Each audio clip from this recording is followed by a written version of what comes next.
సీట్లు ఇస్తామమ్మా, సీట్లు. అనుభవంతో సంబంధం లేకుండా అధికార పార్టీ నుండి వస్తే చాలు, సీట్లు ఇస్తామమ్మా, సీట్లు. బాబు గారు మీరా అండి? అప్పుడే మీకు ఈ స్వీట్లు అమ్ముకునే గతి పట్టిందా?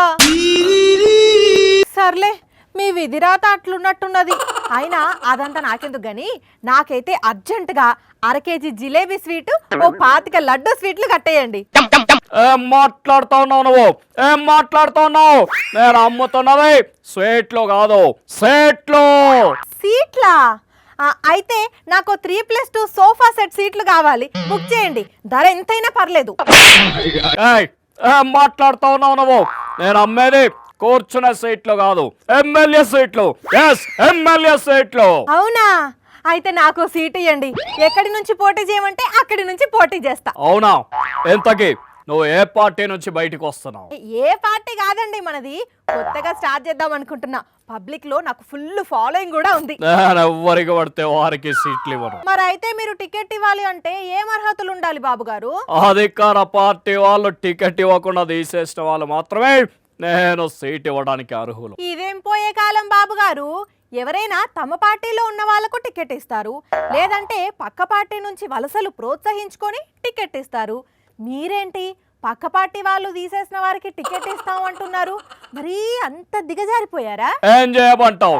ఏం చేయమంటావు? మరి పోటీ చేయడానికి క్యాండిడేట్లు లేకపోతే ఎంతకు మించి ఏం చేయాలి చెప్పు? అలా అంటారేంటి సార్? ఉన్నారు కదా మీ దగ్గర కొందరు భజనా మండలి సభ్యులు. ఆ మొహాలను చూస్తేనే పడే ఆకాశని ఓట్లు కూడా పడవు. అందుకే పక్క పార్టీ వాళ్ళు తీసేసిన వాళ్ళని తీసుకొచ్చి పెడితే కాస్తో కూస్తో ఓట్లు రాలుతాయి.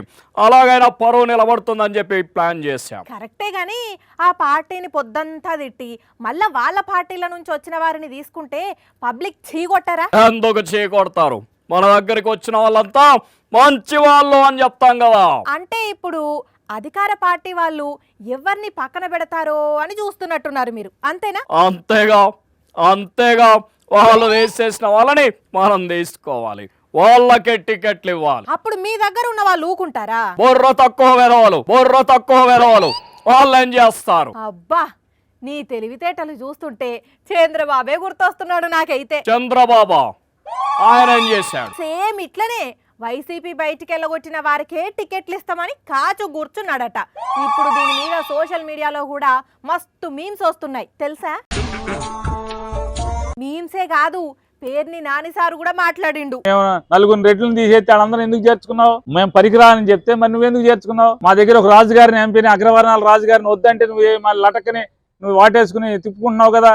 అంటే బాబుకి కూడా పోటీ చేయడానికి క్యాండిడేట్లు దొరక్క వైసీపీ వెళ్ళగొట్టే వాళ్ళ కోసం కాచుకొని కూర్చున్నాడు అనమాట. ఏ లెక్కన నేను బాబు ఇద్దరం ఒక్కటే.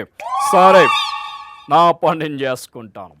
టికెట్లు అమ్ముతామండి, టికెట్లు. ఎలాంటి అనుభవం అవసరం లేదు. అధికార పార్టీ నుంచి వాళ్ళు వెళ్ళగొడితే బయటకు వచ్చిన వాళ్ళే కావాలి, వాళ్ళకి టికెట్లు ఇస్తాం. టికెట్లండి, టికెట్లు. చినిగిన చాట లెక్కైంది చంద్రాలు రాజకీయ పరిస్థితి. కానీ నవ్వు వస్తుంది ఆయన మాటలు వింటుంటే. వైసీపీ ఎల్లగొట్టిన వాళ్లకు టికెట్లు ఇచ్చుకుంటా మా పార్టీలోకి వలసలు ఎట్లున్నాయో చూసారా అని చెప్పుకుంటున్నాడు. ఆయన చూసేటోళ్ళకి తెలియదా వచ్చిన వాళ్ళకి ఏ దిక్కులేక వస్తున్నారు, బాబుగారు దిక్కులేక తీసుకుంటున్నారు అని? మరీ ఇంత చీప్ పాలిటిక్సా?